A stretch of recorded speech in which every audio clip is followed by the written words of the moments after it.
Amante Señor, te agradecemos porque en todas nuestras situaciones de esta semana pudimos ver tu mano guiando, protegiendo y proveyendo.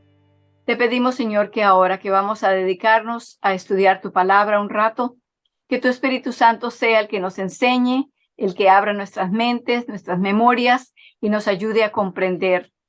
Estas son cosas tan esenciales. Si no fuera así, tú no te hubieras tomado el tiempo para hacérnoslas entender y para que las tuviéramos en nuestro idioma. Gracias por todo eso y te pedimos, Señor, que devolvamos el amor que tú nos has mostrado, estudiando tu palabra y aprendiendo cada día más de ti. En el nombre bendito de Jesús te lo pedimos. Amén. Comencemos entonces los versículos de memoria. También quisiera añadir una bienvenida para aquellos que verán las grabaciones de YouTube. En cualquier momento y de cualquier lugar donde lo hagan, les queremos recordar que están bienvenidos y que estamos orando por ustedes también. Los versículos de memoria que vamos a repasar esta tarde son los de la primera mitad de la lista. Por ser el último capítulo del libro, pues ya tenemos una lista bastante larga. Así que vamos a hacer la primera mitad. Y el primero de todos es Juan 15:5. Yo soy la vid, vosotros los pámpanos. El que está en mí y yo en él, lleva mucho fruto, porque sin mí nada podéis hacer. Luego viene Juan 5:30. Cristo, hablando de sí mismo, dice: no puedo yo de mí mismo hacer nada. Como oigo, juzgo, y mi juicio es justo, porque no busco mi voluntad, sino la voluntad del Padre que me envió. Romanos 5:20 habla de la ley, el pecado y la gracia. Y la ley entró para que el pecado abundase, pero cuando el pecado abundó, sobreabundó la gracia. Nuevamente hacemos la explicación allí, por si acaso, que no es que la ley produce pecado, ni se dio con el propósito de que el pecado fuera mayor. No. La ley, siendo como un espejo, simplemente nos muestra cuánto más pecado tenemos del que creíamos que teníamos. Por eso dice que para que abundase el pecado, para que nos diéramos cuenta. Pero cuando nos dimos cuenta cuánto más pecado había, también reconocimos que había aún más gracia que pecado. Filipenses 2:5-8 habla de la mente y el pensar de Cristo y nos invita y nos insta a permitir que esa mente de Cristo esté en nosotros. Comenzamos a repetir: haya pues en vosotros este sentir o este pensar que hubo también en Cristo Jesús, el cual, siendo en forma de Dios, no tuvo por usurpación ser igual a Dios. Sin embargo, se anonadó a sí mismo, tomando forma de siervo, hecho semejante a los hombres. Y hallado en la condición como hombre, se humilló a sí mismo, hecho obediente hasta la muerte y muerte de cruz. Ese es el pensar de Cristo. Busca descender, no ascender, mucho menos sobre las espaldas de los demás, ¿verdad? Romanos 6:23, porque la paga del pecado es muerte, mas la dádiva por regalo de Dios es vida eterna en Cristo Jesús, Señor nuestro.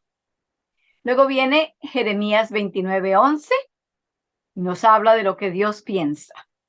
Porque yo sé los pensamientos que tengo acerca de vosotros, dice Jehová.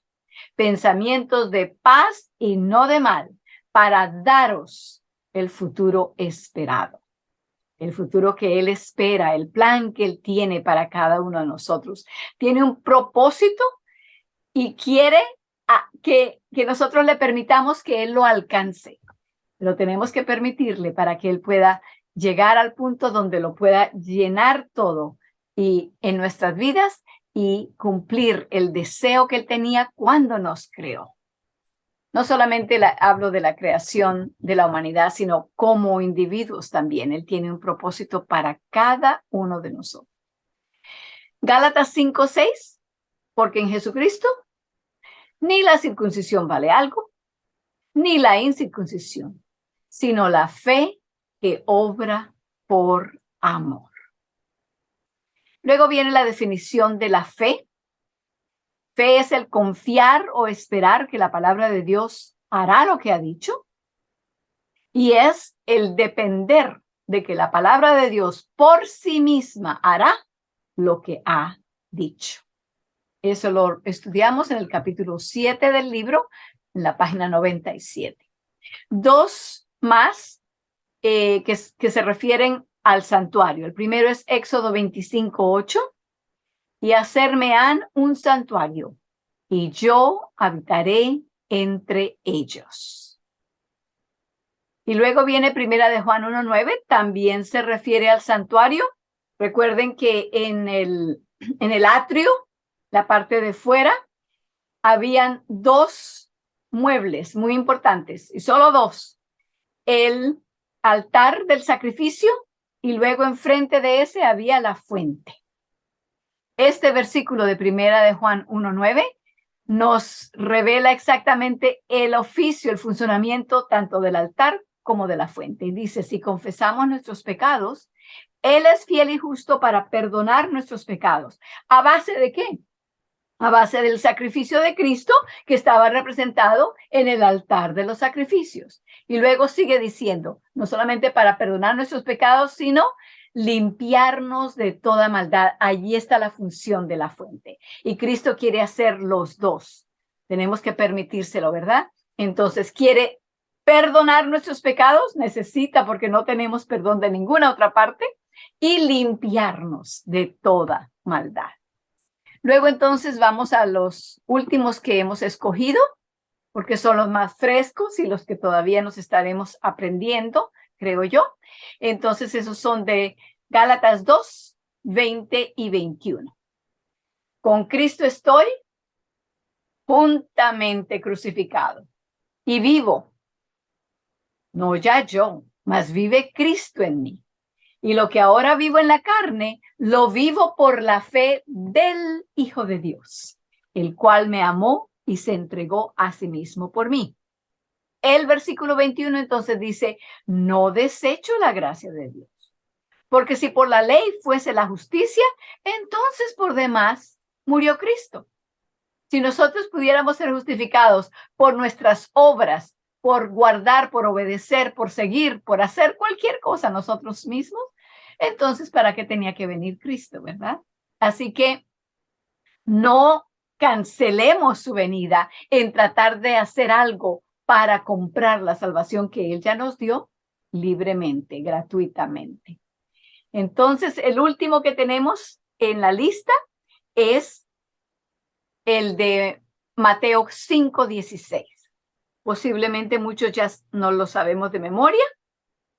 Entonces, repitamos, así alumbre vuestra luz delante de los hombres, para que vean vuestras obras buenas y nos glorifiquen a nosotros. No, y glorifiquen a vuestro Padre que está en los cielos. Ese es el objeto por el cual queremos brillar. No es que estamos brillando de nosotros mismos, es un reflejo, ¿verdad? Nuevamente nos recuerda del santuario.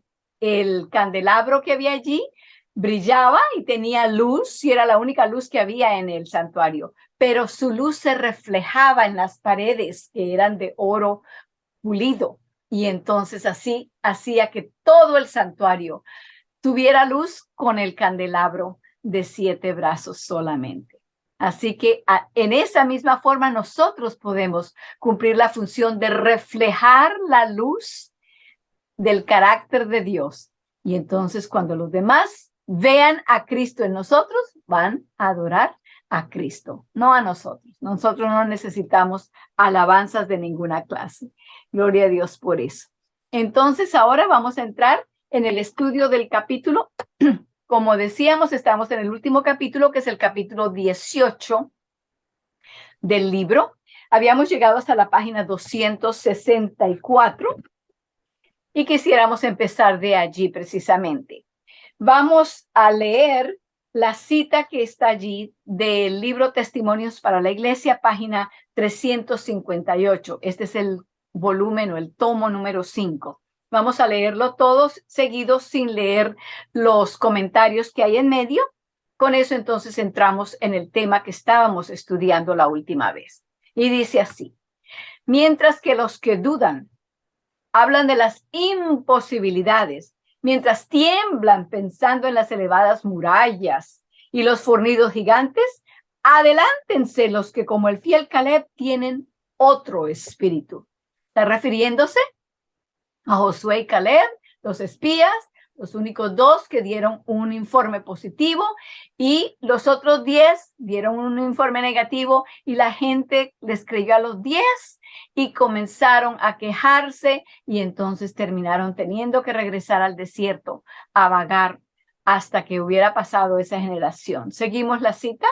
La verdad de Dios que ofrece salvación llegará a las gentes si los ministros y los creyentes profesos no la estorban, como lo hicieron los los espías infieles.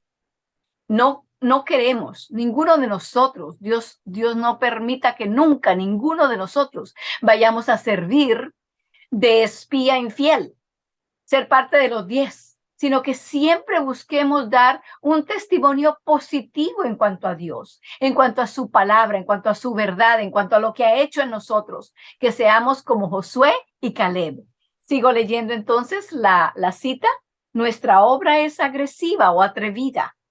Algo tiene que hacerse para amonestar al mundo, y que no se oiga ni una voz que promueva los intereses egoístas a expensas de los campos misioneros. Tenemos que participar en la obra con alma, corazón y palabra. Las facultades mentales y físicas han de despertarse. Todo el cielo está interesado en nuestra obra, y los ángeles de Dios se avergüenzan de nuestros débiles esfuerzos. Pensemos en eso, que los que están viendo desde allá del cielo, la hueste angelical, que nos ven aquí lo que hacemos y no hacemos, se avergüenzan de que nosotros, teniendo esta verdad tan grande y que el mundo entero la necesita, hagamos unos esfuerzos tan débiles, tan no existentes, que ellos se avergüenzan de la forma en que estamos tan débiles, tan desapercibidos. Quiero que busquemos en Primera de Pedro, y yo sé que Janet también lo va a poner en el chat, lo pueden leer de allí, o si no, vayan en sus Biblias a Primera de Pedro, capítulo 1, versículo 12. Vamos a ver allí qué es lo que los ángeles quieren hacer. Primera de Pedro 1, 12. Dice así, y Primera de Pedro está bien cerca de Apocalipsis. Echan unas páginas hacia atrás y ya están en Primera de Pedro, ¿ok? Primera de Pedro 1:12. Dice: a los cuales fue revelado que no para sí mismos, sino para nosotros, administraban las cosas que ahora os son anunciadas de los que han predicado el Evangelio, por el Espíritu Santo enviado del cielo, en las cuales desean mirar los ángeles. Los ángeles están deseosos de saber qué son las cosas, cuáles son los mensajes que Dios nos ha dado, cuáles son las verdades que nosotros nos gozamos y que tenemos el privilegio de tener de parte de Dios. Ellos quisieran poder saber todo esto, aunque lo sepan, no lo pueden compartir. Tenemos que ser nosotros los medios por medio del cual Dios pueda pasar esa información de uno al otro y al otro. Y aquí, en este grupo, a medida que estudiamos juntos, estamos haciendo que compartiendo entre nosotros aquí estas verdades. Y luego de que las aprenden ustedes, entonces las llevan y las comparten con otros, también, tal vez con sus propias familias, con sus vecinos, con sus compañeros de trabajo. Entonces, en esto está cumpliéndose el ministerio que Dios nos dio, la misión que nos dejó. Cuando Cristo regresó al cielo, Él dejó para nosotros una obra, una responsabilidad de que fuéramos por todo el mundo, compartiendo con los demás la verdad que Él nos había enseñado y nos dejó en su palabra. Entonces los ángeles quieren entender eso, quieren comprender. Una cosa les es difícil. Ellos no han pecado. Por lo tanto, no pueden comprender, como nosotros comprendemos, la gran noticia de salvación que es conocer que Cristo murió por nosotros. Ellos no saben lo que es necesitar ser liberados del pecado.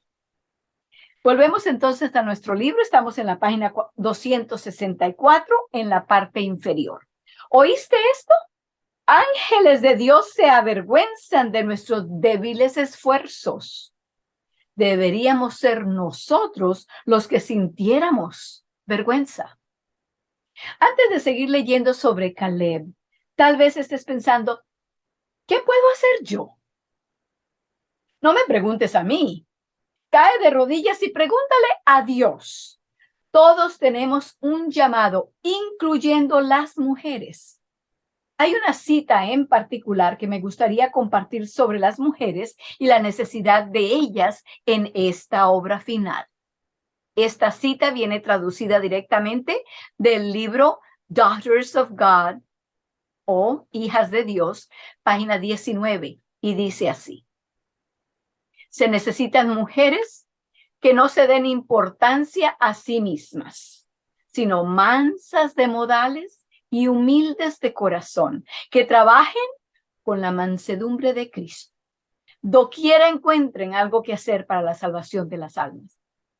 Todos los que han sido hechos participantes de los beneficios celestiales, y eso incluye a las mujeres, claro está, debieran estar fervientes y ansiosos de que las evidencias de la verdad sean presentadas ante otros que no tienen los privilegios que nosotros gozamos. Y cuando se habla aquí de privilegios, no es porque Dios tiene favoritos. El privilegio es que conocemos estas verdades. No las guardemos, no las metamos en un cajón, no las envolvamos con una sábana y las metemos entre el closet. No, saquémoslas, vivámoslas, compartámoslas con todos. Seguimos leyendo. Seas hombre o mujer, tu deber es presentar las evidencias de la verdad a aquellos que no las gozan todavía. Volvemos a la cita. Y no se limitarán a desear que otros tengan este beneficio, sino que verán que sí la tengan y harán su parte para el logro de este objetivo. Esto fue traducido del inglés. No hay ninguna excusa para desatender nuestro deber. Dios tiene un trabajo para nosotros de manera individual y eso es trabajar para la salvación de los demás. Si tú no tomas ese trabajo, ciertas personas que solamente tú puedes alcanzar con tu experiencia quedarán en tinieblas. Ahora vamos a regresar nuevamente al libro Testimonios para la Iglesia, tomo 5, página 360. Dice así: se han de emplear instrumentos humanos en esta obra. El celo y la energía deberán intensificarse. Los talentos que se están enmoheciendo por la inacción han de movilizarse en el servicio.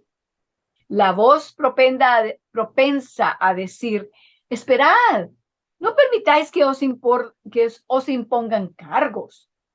Esa es la voz de los espías acobardados.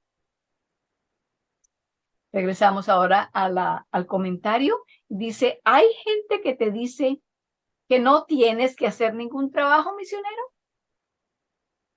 que te esperes hasta que estés delante de una corte para testificar. Algunas personas me han dicho que no se debe predicar el evangelio a los que están fuera de la iglesia, que tienes que traerlos dentro antes que les hables de Jesús. ¡Qué cobardía! Esto es solo otra excusa para no hacer la obra que Dios nos ha dado. Si alguien está dentro de la iglesia o fuera de ella, no hay diferencia. Nuestra responsabilidad es compartir el mensaje con todos, no importa cuál sea su camino en la vida. Estoy segura que todos están de acuerdo con este pensar. Cobardes. Regresamos ahora a la cita de testimonios para la iglesia.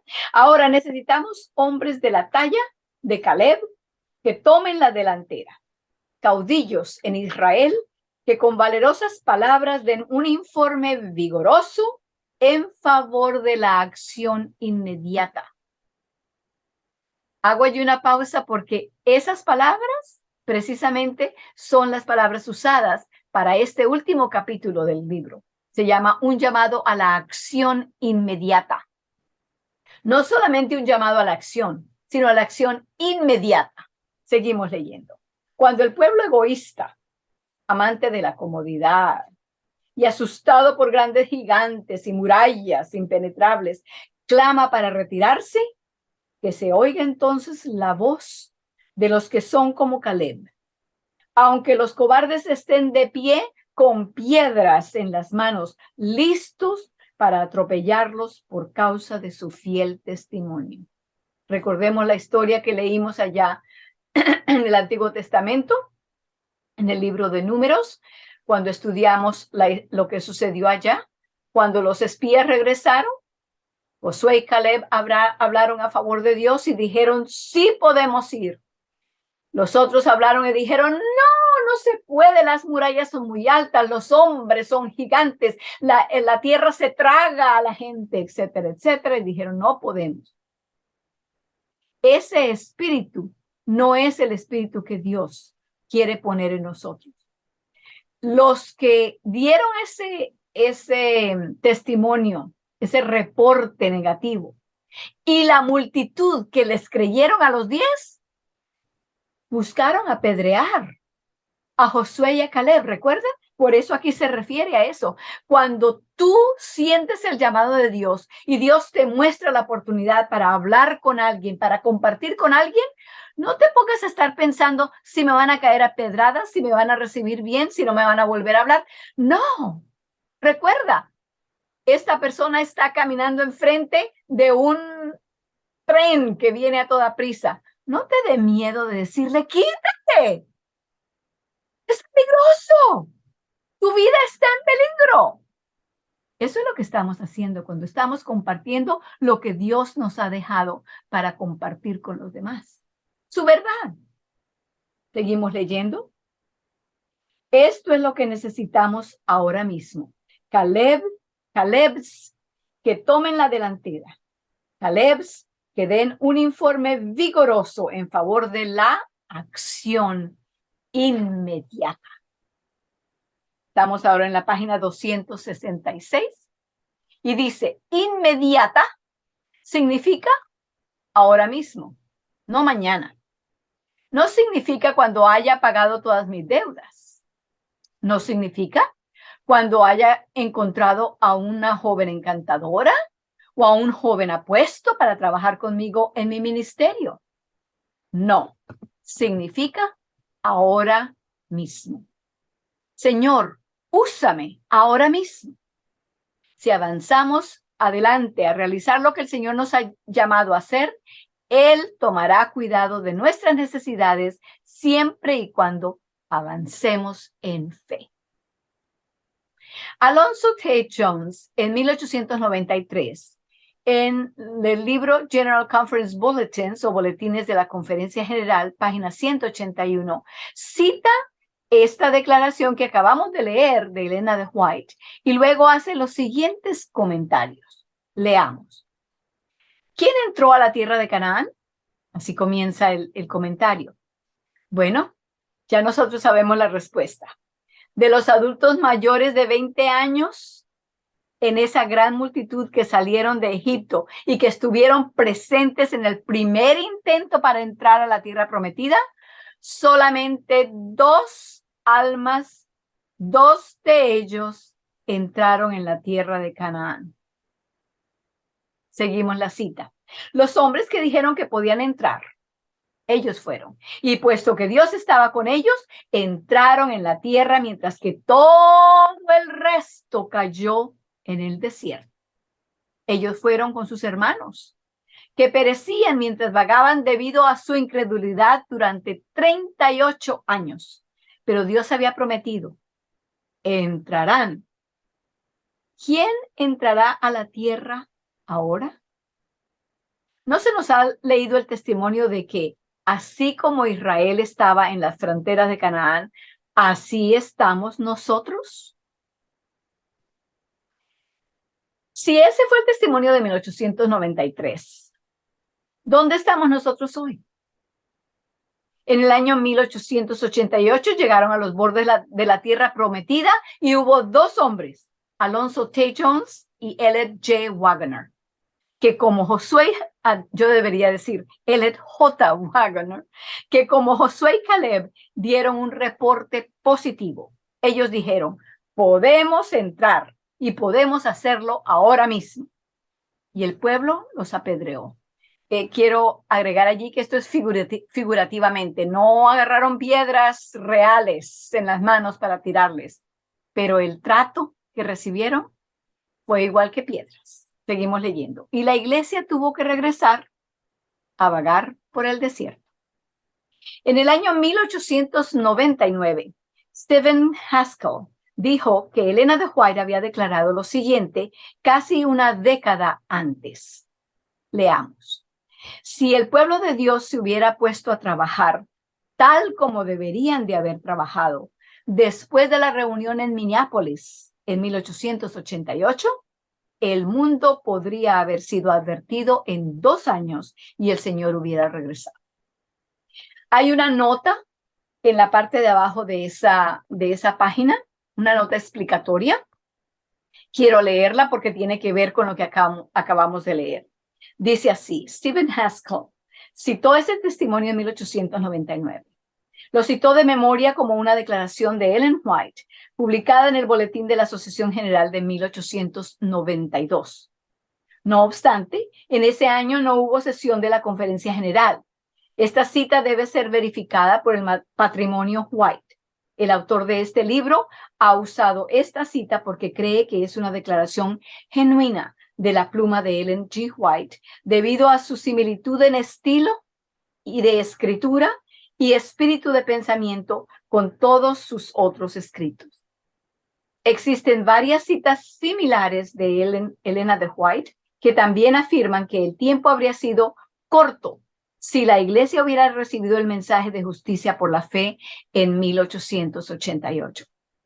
Teniendo en cuenta la rapidez con que los mensajes del primero y el del segundo ángel llegaron a todos los rincones del mundo en la década de 1840, los avances tecnológicos en las comunicaciones que habían tenido lugar en el mundo desde entonces y el proyecto de la ley Blair que estaba ante el Senado en 1888, 2 años no es un tiempo irrazonable para la proclamación del Evangelio y el segundo advenimiento de Cristo. Teniendo en cuenta también el hecho de que el mensaje puro de la justicia por la fe tiene un efecto inmediato en la vida, podemos ver que Dios es realmente muy capaz de cumplir su promesa. Porque acabará la obra. Esto es una cita de Romanos 9:28. Ese versículo dice, porque acabará la obra y la acortará en justicia, porque obra breve hará el Señor sobre la tierra. Romanos 9:28. Ahora sí, entonces pasamos a la página 267. En 2 años. Es como si hubiera sido igual que los israelitas antiguos y hubieran entrado directamente a la tierra prometida. Pero tuvieron que regresar a vagar por el desierto. ¿Por 40 años? No, más de 130 años ya. ¿Y qué tanto más vaguemos hoy? Dependerá de nosotros. Dios está ha traído a su pueblo nuevamente a los bordes de la Canaán celestial. En el adventismo se está produciendo un renacimiento del mensaje de la justicia por la fe. Por muchos años se mantuvo oculto. Elena de White escribe que y esta es una cita de Mensajes Selectos, dice: fue resistida la luz que ha de alumbrar a toda la tierra con su gloria, y en gran medida ha sido mantenida lejos del mundo por el proceder de nuestros propios hermanos. Como dije, esto es de Mensajes Selectos, tomo 1, página 276. Pero Dios está trayendo esta luz nuevamente a nosotros hoy, y estamos al borde de la tierra prometida otra vez. Quiero que pongamos atención a eso. No estamos aquí solamente por leer palabras y estar pasando páginas y terminar tan rápido como podamos. Esto es lo que Dios nos invitó y el Espíritu Santo nos acordó esta tarde para venir aquí y reunirnos y estudiar. ¿Con qué razón? ¿Con qué propósito lo ha hecho Dios? Con el propósito de que cada uno de nosotros escuchemos lo que Él nos dice individual y personalmente a cada uno de nosotros. Dios te está diciendo a ti y me está diciendo a mí: estamos cerca a la Canaán celestial. Te invito, te necesito para que ayudes a alertar a cuantos más puedas. Seguimos leyendo el comentario de Jones, traducido directamente de 1893 General Conference Bulletins en la página 181. ¿Quiénes entrarán? Aquellos que presenten un informe positivo en favor de la acción inmediata. Ellos entrarán. Dios lo dice así. Pues puede ser que los dudosos y temerosos se demoren y hagan que la causa de Dios se retrase. Pero no tengáis miedo. Dios ha prometido que entraremos. Los Calebs entrarán. Eso está establecido. Así que incluso si hay un retraso y hay otros 40 años antes de que Cristo venga, ¿quiénes son los que sí entrarán? Solo aquellos que hoy digan: podemos entrar ahora mismo. Los que sí entrarán son aquellos que estarán llamando a la acción inmediata. Todos aquellos que no están haciendo esta labor hoy perecerán en el desierto. Es muy importante que tengamos en cuenta que cuando los hijos de Israel vinieron a los bordes de la tierra prometida por segunda vez, no hubo ningún retraso. Entendemos lo que esto quiere decir, ¿verdad? Ya llegamos a los bordes de la tierra prometida una vez. Y al igual que el Israel de antaño, el pueblo le tocó regresar al desierto a vagar más tiempo, más preparación. No creían en Dios. La incredulidad los llenaba de toda clase de dudas. Pero cuando llegaron a los bordes de la tierra de Canaán la segunda vez, no hubo retraso. Fue inmediata la entrada. Eso nos da una noticia a nosotros, nos da un alerta a nosotros. No hubo demora, entraron directamente. Así también, cuando Dios traiga de nuevo la plenitud del mensaje de justicia por la fe, junto con la luz mucho mayor para nuestra generación, no habrá retraso.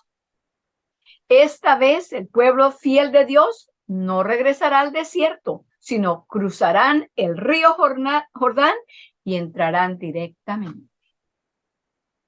Pero aquellos que no creen que podemos entrar inmediatamente, nunca entrarán.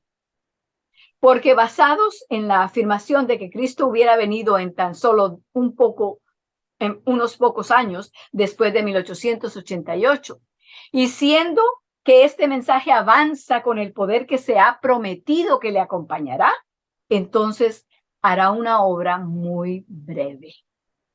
Si no creemos que puede ser una obra en breve y no nos sometemos a ella, seremos dejados por fuera.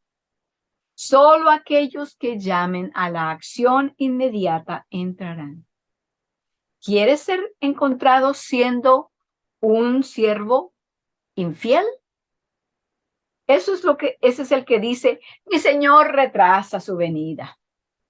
¿Vives pensando así porque quieres ganar un poco más de dinero o quieres hacer crecer tu familia antes de que Él regrese? Regresamos ahora a la cita nuevamente. Cuando los egoístas, los amantes de la vida fácil, los afectados por el pánico, que temen a los gigantes y las murallas inaccesibles, claman en favor de una retirada, permítase oír la voz de los Calebs, aun si los cobardes están con piedras en sus manos dispuestos a abatirlos por su testimonio. ¿Para qué estamos aquí?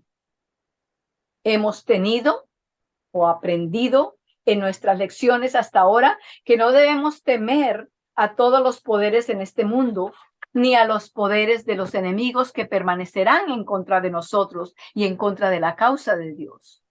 Lo hemos visto en nuestras lecciones aquí.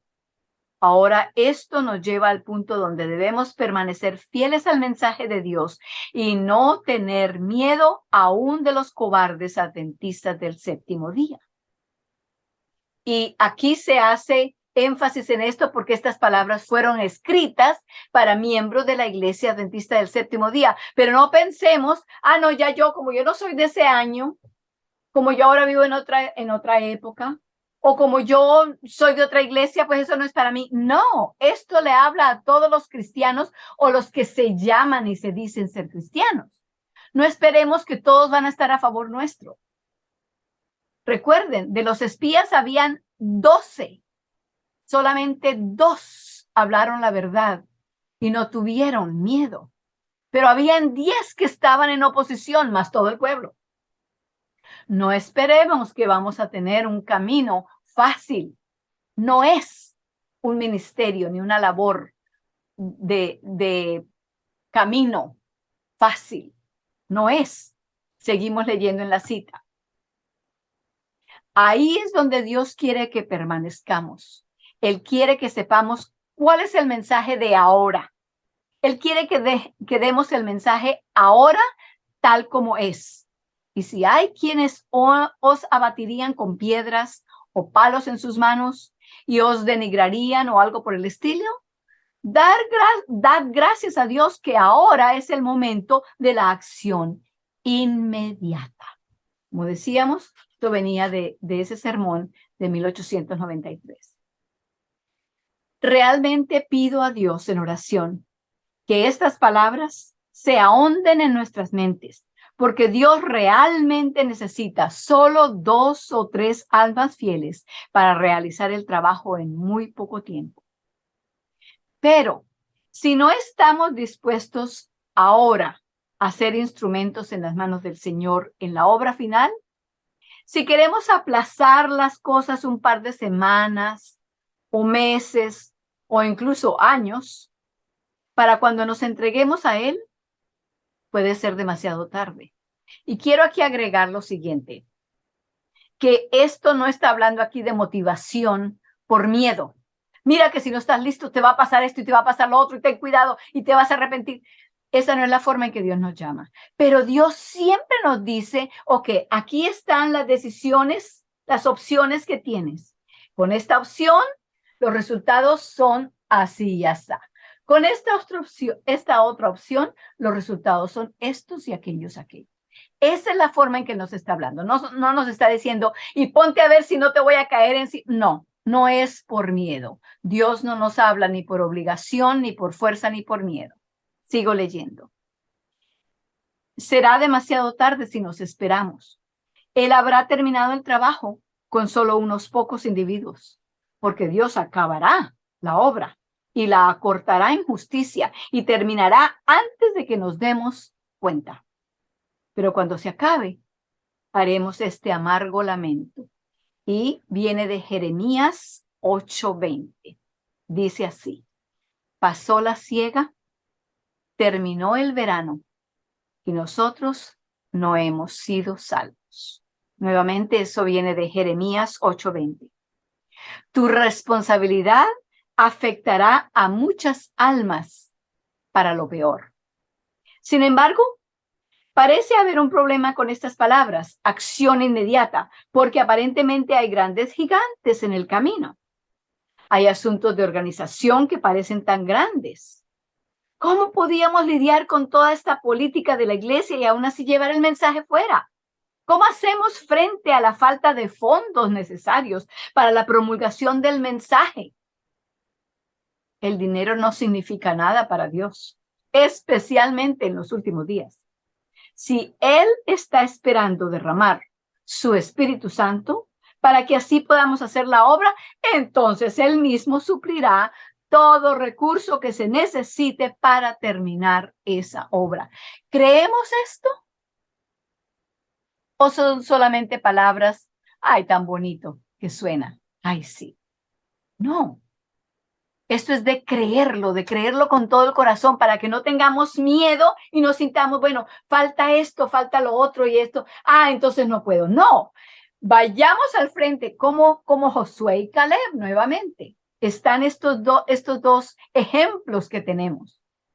Igual que ellos, no nos amedrentemos que porque la gente va a dudar o no nos van a volver a hablar, no nos van a querer mirar, no nos van a invitar a sus casas, quién sabe cómo nos van a tratar, cómo vamos a terminar, qué le va a pasar a nuestras familias, etcétera, etcétera, etcétera. El enemigo pone toda clase de excusas en nuestra mente. Ah, no, ahorita no puedes hacer eso. No, espérate. Mira, cuando termines tal cosa, cuando hagas esto y te desocupes un poquito más, no, hermanos, por favor, no escuchemos al enemigo. El enemigo no nos va a decir que nos apuremos, que creamos en Dios y lo tomemos en su palabra y sigamos adelante y permitamos que Él haga lo que tiene que hacer. Él no nos va a decir eso. El enemigo no quiere que esto suceda. Sigo leyendo. Estamos familiarizados con la declaración que hizo alguna vez Martín Lutero cuando dijo: aunque supiera que mañana el mundo se caería en pedazos, aún así plantaría mi árbol de manzana. Muchos de nosotros utilizamos esta afirmación para justificar nuestros planes del futuro en este mundo. Pero si realmente creyéramos que el mensaje de 1888 haría un trabajo rápido, entonces en lugar de comprar esa planta de manzana para sembrarla en la tierra, tal vez deberíamos destinar ese dinero a la difusión del evangelio. Y estoy seguro que algunos dirán: Cameron, eres un fanático. ¿De verdad crees que puedes acelerar la venida de Cristo? Recientemente he hablado con varias personas y me han dicho: no, el tiempo de Dios es perfecto. Él hace todo de acuerdo a lo que ya ha sido trazado. El hecho de que la gente muera en África no tiene nada que ver con que tú no hagas tu trabajo. Es solo que Dios tiene un gran reloj y ha fijado el límite del tiempo. Y cuando las agujas del reloj lleguen a ese tiempo, entonces Jesús vendrá y todo el sufrimiento llegará a su fin. ¿Han ustedes escuchado esa clase de razonamiento de otras personas? Una cosa he dicho a las personas que hablaron conmigo de esto.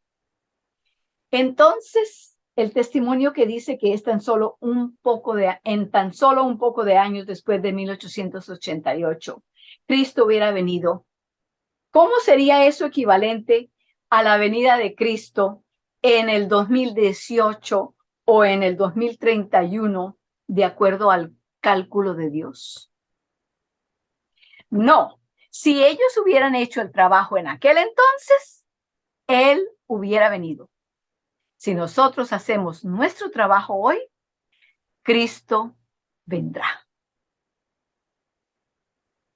Con estas palabras en nuestros pensamientos y en nuestros corazones, los invito para que nos postremos de rodillas y regresaremos a esto nuevamente la próxima semana. Oremos.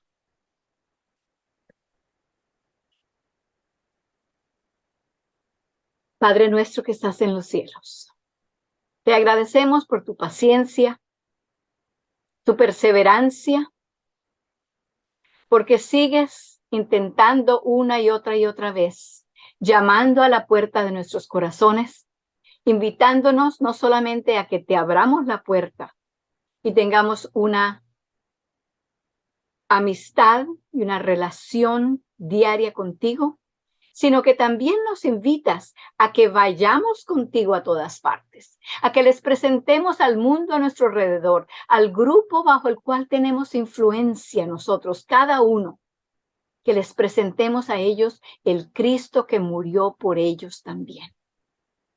Las palabras que hemos escuchado, que hemos leído esta noche, tienen bastante eco en nuestras mentes.